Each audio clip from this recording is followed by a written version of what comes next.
McDaniel is now linked to 14 homicides in the city of Birmingham. This is the letter where Superintendent Mark Sullivan says that the district is committed to students' safety. But we're going to show you it didn't exactly freeze. Claire, those students were less than a half mile from school this morning when that van veered off the road and hit this tree here. You were actually in the courtroom. I watched from the media overflow room, so everything that I saw was on a screen. But what was it actually like being in the courtroom with Ron Vandersteen? Come and watch the games all week long. I'm sitting here with Randy. He's definitely the most committed fan. He's been here all morning. Judge Shanta Owen ripped up the plea. And as you were tossing this story over to us, the Sheriff's Department has pulled up to the house where the crime scene tape was placed late last night. Students rushed home to grab their tents so they wouldn't miss out on a chance of getting the best seat in the house on Saturday. What time did you get here on Wednesday? We left with about 7 minutes left. And your reporter, Gillian Brooks, is live with when neighbors won't have to see these eyesores anymore. Gillian? Sarah, Jonathan, it has been quite some time since anyone has lived in any of these apartments here in Ensley. Neighbors say there's constant vandalism and fires set on a regular basis. They're calling it a nuisance and they want it gone as soon as possible. It's like a plague almost, you know what I mean? So if you don't get rid of that plague, then it keeps spreading. Courtney Triplett takes pride in taking care of his community, but there's one eyesore he can't do much about. You got people that go in there, tend to break in houses, harm themselves, and just destroy the community, basically. Because everybody who lives in there, obviously, you know, don't care about nothing. Triplett, along with many of his neighbors, have complained about the abandoned, dilapidated apartments off of Court U for years. On Tuesday, the city council voted to give the city authority to tear those buildings down. It was probably the favorite thing I've ever voted on at the city council. Birmingham City Councilor Carol Clark says the city cannot intervene on private property. So all they can do to a nuisance property is to tear it down. City could try to buy it from the owner and then it would be city-owned property and we could bring it up to code, but we're not really developers in that way. This year, the city has a budget of $1.5 million for nuisance properties. This is going to be unusually expensive because it's so vast. As for Triplett, he feels a sense of relief knowing the buildings won't be standing much longer. People will have a little sense of relief to know that no one can go over there and shack up and, you know what I mean, come around and vandalize and destroy properties and bring property value down. Now, as for what's next, the city will take bids on who will be responsible for physically demolishing the buildings, and then we'll have a better timeline on when we will see these buildings come down. Your reporter live in Ensley, I'm Gillian Brooks for WBRC 6 News, on your side. Getting those reactions and joining us now live, talking to the district attorney and a neighbor about what happened last night, Gillian. Morgan, Sarah, businesses and residents here on First Avenue North say that their area of town is busy, but it's usually pretty quiet. However, this block has been a recent topic of conversation as a new business comes in concerning safety. Stan Brown walks his dog down First Avenue North every day. He was at work in Vestavia when he learned a shooting happened just 2 blocks from his front door. When I saw that I lived that close, I'm like, oh, man. His initial reaction was shock, given how quiet he says the area normally is. I mean, I just feel like it's a lot more traffic over here. I don't think it was random. I just think there's something else involved. The shooting happened near the same area where a new bar and lounge, Privilege, is set to open. The mayor posting on Facebook Thursday night that Privilege should not open. Last month, the city council voted to approve the business's liquor license after several people in the neighborhood expressed concerns for safety.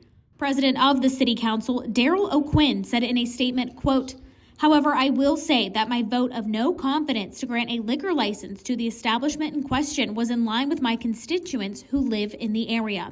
We are deeply alarmed and saddened by this reckless act. We are going to continue exploring all available options to ensure the safety of our residents and visitors moving forward."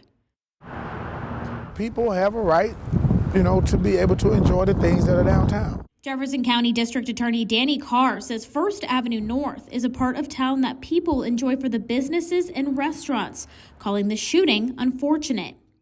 Bullets doesn't have names. And when people decide to just indiscriminately come out and decide to exact street justice in those kind of situations, that is always a dangerous situation. Carr hopes the shooter from Thursday night will be held accountable for their actions. We're going to hope that we get an opportunity to hold those people accountable, have them walk in the court of law, and in our office be able to exact justice for the young man that was shot, but at the same time, exact justice for the citizens of this county. Now, right now, no one is in custody and the victim is expected to be okay. Now, I did meet somebody from Privilege on the street earlier today, and they said that they would be sending a statement. So as soon as we receive that, we will update you on air and online. Your reporter live in Birmingham, I'm Gillian Brooks for WBRC 6 News, on your side. A breaking news: Living Legends turns 100 years old. William H. Greason was the pitcher for the Birmingham Barons. And we learned a lot about Greason during the Major League Baseball in Birmingham. Greason was also one of the country's first African-American Marines and spent more than 50 years as a preacher. I hear he still preaches. Your reporter, Gillian Brooks, sat down with Reverend Greason to reflect on 100 years. On Tuesday, William H. Greason will be surrounded by his loved ones at Rickwood Field as they celebrate his 100th birthday. Now, Greason has lived a lot of lives over the last 100 years, but says one thing he has always carried with him is the desire to stay humble. In the basement of Bethel Baptist Church, William H. Greason sits among memorabilia that tells his life story. I'll be 100 years old. You think I'd even thought I'd be around that long? Not hardly. Greason grew up in Atlanta. He then became a member of the Mumford Point Marines, America's first group of African Americans to serve during World War II. The day he was drafted is one he remembers vividly. It came by, you fall out. Fall out. And so I fell out. But I enjoyed it. The Marine Corps, we were at Mumford Point. When Greason returned to the States, he headed for the Diamond. Greason spent years as a pitcher in the Negro Leagues, playing alongside Willie Mays for the Birmingham Barons. Greason eventually played for the St. Louis Cardinals, becoming the team's first black pitcher. Now you look around this wall, there's some folk around this wall, major leaguers and all Willie Mays and all these other guys, and I still was able to keep a low profile. God and his faith played a heavy role in Greason's life. His wife was a Christian and encouraged him to go to church. And I sat in the back, as far in the back as I could. And what happened, I saw what was going on, and I joined in. Greason was a member of the 16th Street Baptist Church, but on September 15th, 1963, he missed service. Some of his friends wanted to play baseball that morning, and they needed a pitcher. The fella said, "Come on, Bill." I was a pitcher, and so they wanted me to go out and pitch, and I agreed to go. And where that bum went off, that's where we used to gather after Sunday school. Despite the many lives that Greason has lived through the last century, he has always followed a single piece of advice from his mom. She taught us to stay down here. She said, blessings don't go up, they come down. And when you do, you know you have to learn to appreciate them. Blessings don't go up, they come down. That's something Greason reiterated multiple times throughout our interview. Now, he spent more than 50 years as a Baptist preacher and says without God, he would not be here today. Your reporter in Birmingham, I'm Gillian Brooks for WBRC 6 News, on your side. A very violent weekend in Birmingham. At least 7 people are dead and almost a dozen others are hurt. The mayor was joined by a Birmingham police officer. The mayor wanting to show the types of guns that he says are found on Birmingham streets.